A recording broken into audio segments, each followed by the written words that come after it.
konsentrasi kontekstual terkait tentang pengambilan keputusan dengan nilai-nilai kebajikan, Pak. Nah, di sini sudah ada panduan wawancaranya dari LMS. Ini kurang lebih ada 8 pertanyaan, Bapak. Ya. Jadi mungkin ada pembagian saya dengan Mbak Asina 4.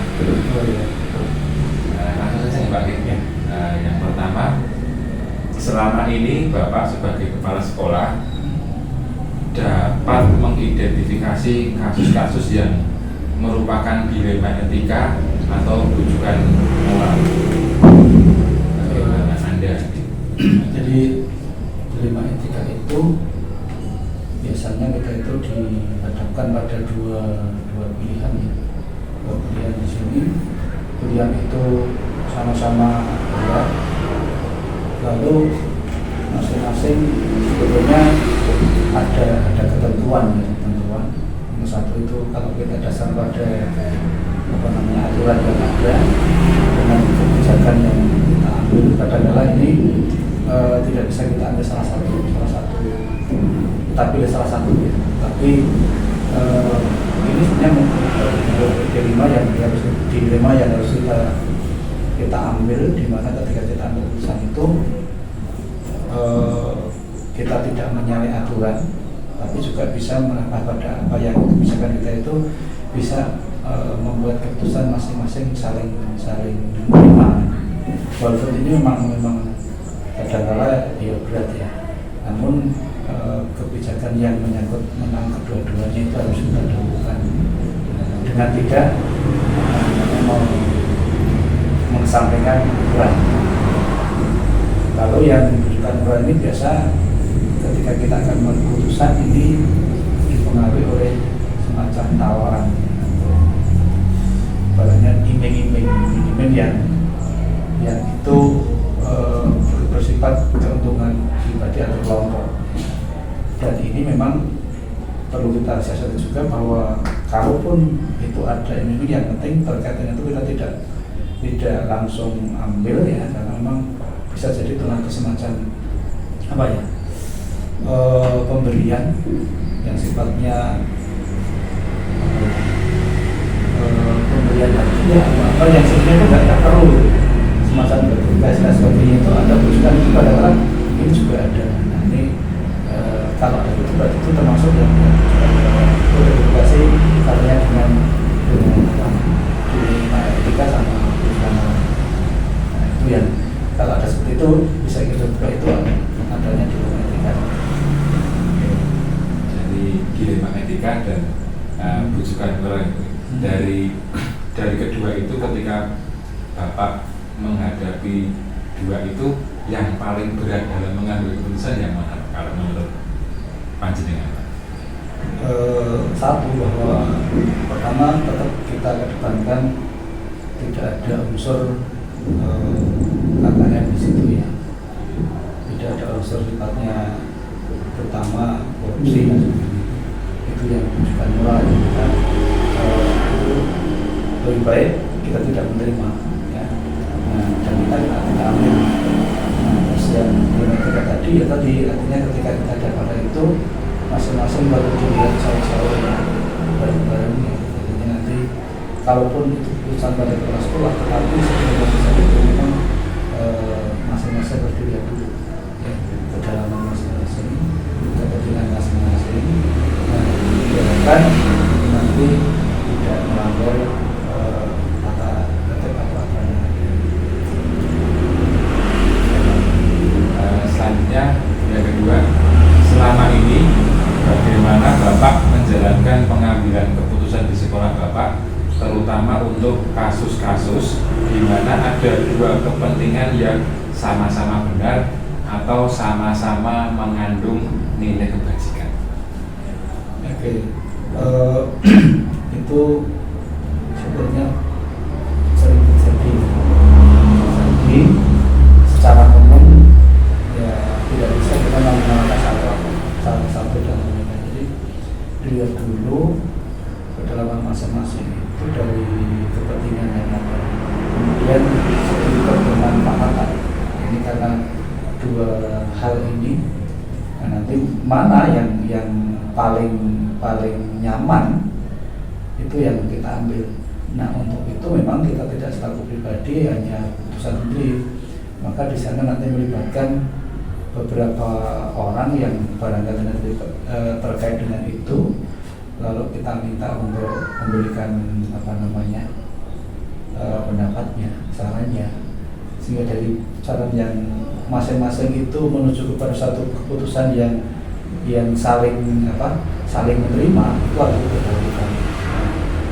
Bisa jadi nanti dua-duanya kita penuhi, tetapi mungkin segi waktunya, mungkin terkait dengan budaya dan sebagainya, itu nanti bisa kita lihat mana yang paling besar. Jadi tidak berdasarkan ego dan keinginan. Dan kita lihat itu kayak beberapa segi tadi, bermanfaatan yang paling mendesak. Kalau perlu efisiennya itu nanti bisa kita nanti minta bantuan atau pendapat dari beberapa personal yang terkait dengan permasalahan yang ada. Keputusan jangan sampai ada yang dirugikan. Selanjutnya Bapak, langkah-langkah atau prosedur seperti apa yang biasa Bapak lakukan selama ini? Seperti sudah saya katakan tadi, kaitannya itu memang saya punya kecenderungan untuk melihat ini sebetulnya membutuhkan keputusan yang sifatnya strategis atau pragmatis ya. Nah, atau saat itu langsung harus ada keputusan atau tidak. Nah, kalau diperlukan ada pemikiran, ada waktu untuk mengkaji, ya maka kita lihat dulu itu. Nah, kalau sifatnya harus saat itu, maka kita gunakan tindakan-tindakan yang sifatnya itu strategis, bahkan praktis di saat itu. Sebagai contoh misalnya, ini permasalahan juga ada anak ini sebetulnya prestasinya oke. Anak ini punya prestasi di mana? Nah, masuk di pelatnas ya. Jadi masuk di di grup yang dikelola pelatnas ya. Nah, jadi anak ini kecenderungannya adalah sering izin gitu loh, izin. Dan ketika pelatih datang ke sekolah lalu sama guru piket bermasuk minta izin. Nah, menurut guru piket karena ini sering izin dan sudah dianggap ini melebihi batas menurut piket, maka ya tidak diperkenankan. Tapi satu sisi karena setelah dianggap pelatih juga seakan-akan memaksa untuk bisa minta izin. Nah, terjadilah antara guru piket dengan pelatih ya saling memberikan argumentasi kan. Dan ini kan kalau kita biarkan kan ramai. Pada saat itu karena saya tahu, maka langsung dua-duanya sama ke kantor, kantor ruangan. Nah, artinya apa? Sampai itu saya datang di sini, bicara di sini. Nah, saya belum berpikir boleh atau tidak. Tapi tindakan itu tadi yang saya lakukan adalah tindakan ketika ini kan sama-sama penting juga kan.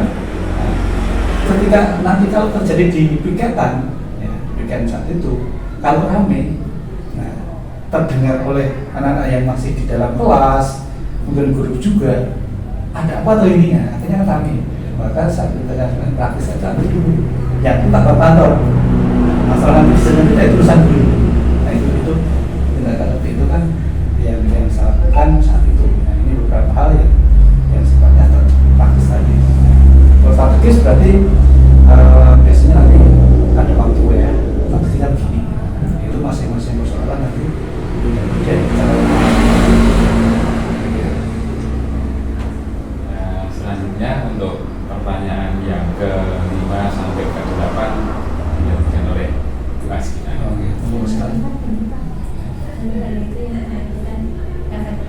Oh, belum Pak. Satu lagi Pak. Ini ada pertanyaan lagi. Hal-hal apa saja yang selama ini Bapak anggap efektif dalam pengambilan keputusan pada kasus-kasus di lima etika? Masa bicara, jadi kalau misalnya sifatnya itu forum komunikasinya dialog satu dengan yang lain, sehingga masing-masing tidak merasa ditekan, ya, bisa memberikan argumen dengan baik. Lalu di situ ya kami dahulukan unsur-unsur yang saling dialog. Jadi forum dialog itu yang kita konsultatif, komunikatif antar masing-masing, itu yang kita lakukan. Tidak sifatnya terlalu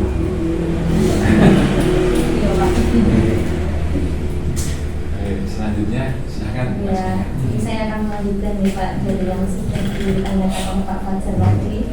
Di sini hal apa saja yang selama ini merupakan tantangan dalam pengambilan keputusan pada kasus-kasus dilema etika?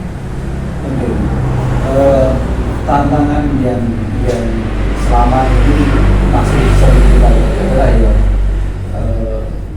biasanya unsur kekeluargaan, ya. Jadi kalau aku kan jadi kadang pertemanan itu menjadikan kita dalam keputusan itu harus kita apa namanya, kita tunda sedikit waktu gitu ya, untuk membuat agar nanti biar tidak apa namanya menjadi yang terkena itu termasuk ini ya, itu menjadi terluka terutama pada ini.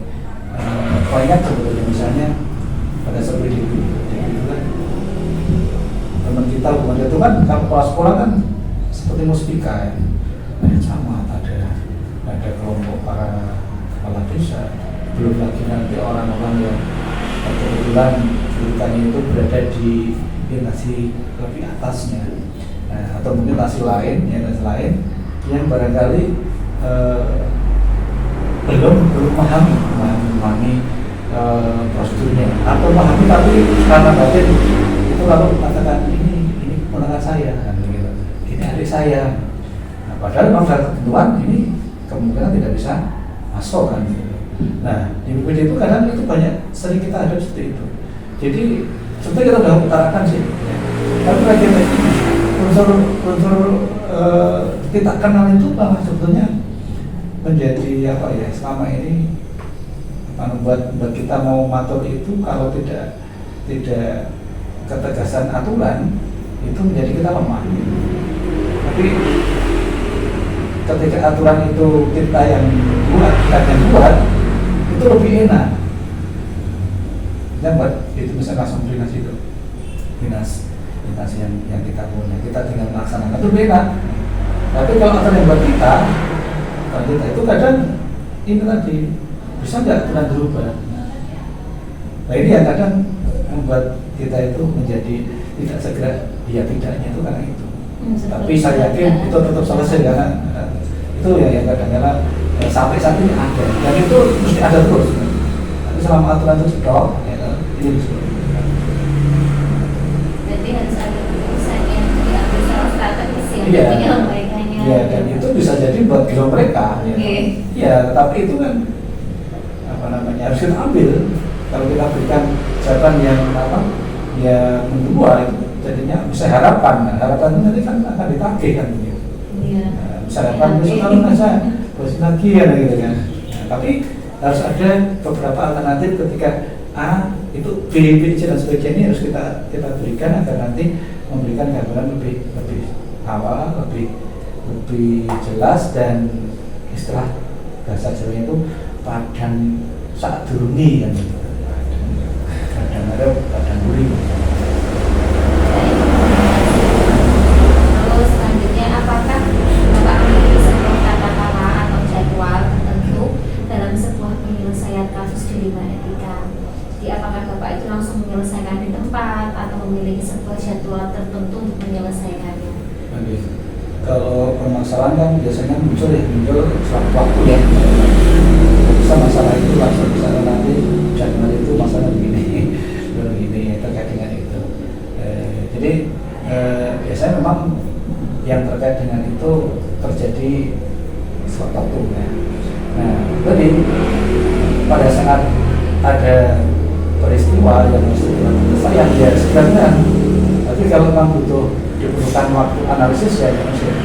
Jadi secara khusus untuk seperti jadwal itu tidak ada, tapi sebenarnya dilakukan melihat dari permasalahan apa yang ada, kemudian dibutuhkan pemeriksaan saat itu atau tidak itu bergantung dari apa namanya permasalahan yang saat itu ada.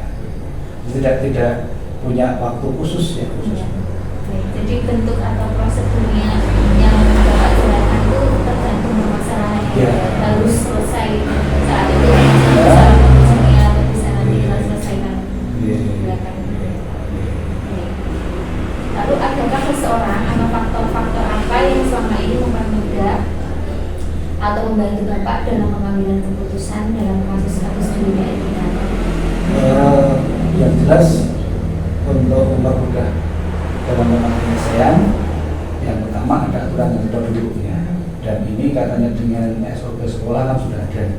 Dan karena itu kalau menyangkut kepentingan sekolah seperti ini, kalau pelayanan sosial seperti ini, itu sudah ada aturan. Jadi ini salah satunya bisa kita pakai untuk bisa.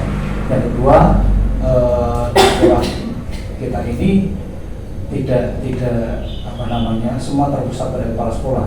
Nantinya kita punya delegasi-delegasi. Kita bisa karena punya pembantu-pembantu kepala sekolah, termasuk warga punya staf, dan masing-masing itu ada bidang-bidang. Itulah sebetulnya yang membantu kita untuk bisa menyelesaikan permasalahan terkait dengan apa namanya yang ada di sekolah. Jadi beliau inilah yang membantu kepala sekolah dalam penyelesaian terkait dengan utamanya untuk permasalahan yang menyangkut sekolah ya. Bahkan sosial kan juga ada humas kan. Jadi ini memang tidak bisa kita sendiri. Nah, itulah teman-teman bahkan Bapak Ibu yang membantu kami. Memang harus ada kerjaan. Ya, tidak yang kita sih ya.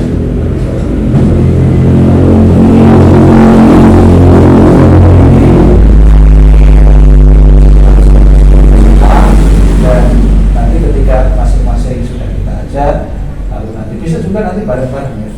Karena itu bisa jadi satu permasalahan bisa jadi menyangkut bidang-bidang yang lain. Nah ini maka perlu ya dari yang apa namanya pembantu yang utama dulu kan, kemudian nanti sampai pada yang sampai ke bawah. Terima kasih Pak.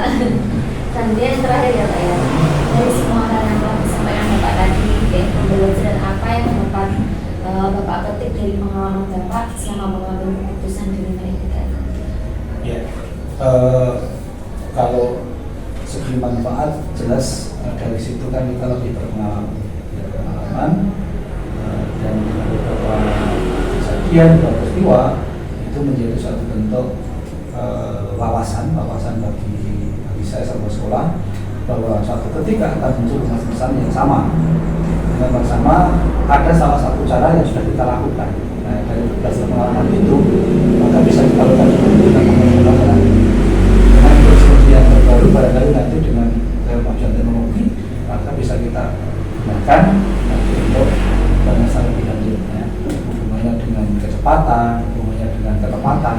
Nah, kita sukses itu menjadi pengalaman untuk saya. Nah, itu pelajaran itu memang bisa kita ambil untuk menyelesaikan kita sendiri.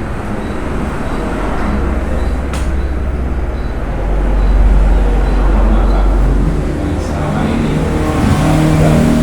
kita mengambil keputusan dengan apakah faktor dengan faktor usia itu juga berpengaruh? Oke. Karena ini rasa juga. Jadi ini itu ngaruh juga karena ya usia itu kan sebetulnya merujuk pada suatu bentuk kedewasaan. Nah, dewasa ini bukan karena umur tertentu, dan dari segi pengalaman. Walaupun yang masih muda itu pengalaman banyak bisa jadi karena pengalaman pada bidang tertentu, gitu ya. Nah, terus keterbatasan usaha sendiri, katanya dengan harus update sesuatu yang baru bisa jadi lemah. Nah, maka ini bisa mempengaruhi. Kemudian memang kalau menyangkut soal perasaan, kita bisa jamin ya, sehingga perasaan itu yang kita nggak bisa jamin ya. Tapi paling tidak kan justru dengan pengalaman ini yang bisa kita kita alami, kemudian bisa kita lakukan penyelesaian dengan kita menemukan suatu bentuk tantangan, hambatan. Itu sebenarnya letak kedewasaannya di sana sih sebetulnya. Dan ini sebenarnya tidak berusia ini ya, tetapi kalau soal usia itu menurut saya soal fisik ya, fisik yang mensanakan bersama itu bisa jadi kan akhirnya karena fisik kita mungkin lemah, mikir ya saya agak kurang kan begitu, itu bisa jadi. Kalau itu bisa juga dipengaruhi mengingat bahwa jangan nanti karena usia dijadikan alasan untuk pembiaran atau pembiaran sesuai rasanya, atau kalau udah mau pensiun sebaiknya jangan dosa itu menjadi nanti yang penting kalau selama masih yang bersangkutan masih ada pagar yang memagari semacam aturannya yang harus dilakukan ya dilakukan. Nggak bisa nanti terus ini ya itu sebenarnya sama sih sebenarnya. Nah, cuma nanti memang unsur kesepadanan itu menjadi tidak sama, sepadan itu tidak sama. Nah, adilnya juga tidak selalu sama. Gitu. Dewasa juga tidak tergantung usia. Betul. Mungkin usia tadi bisa diartikan bahwa usia itu mungkin lebih banyak pengalaman gitu ya, Ya. bukan usia secara fisik ya Pak ya. Ya, maka kan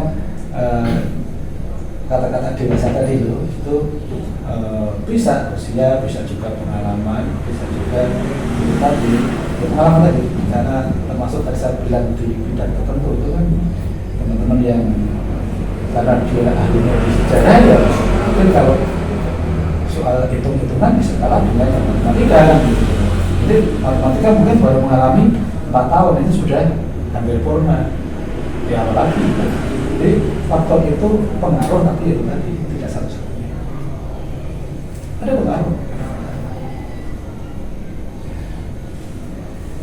Apalagi Saya rasa cukup Pak, katanya cukup.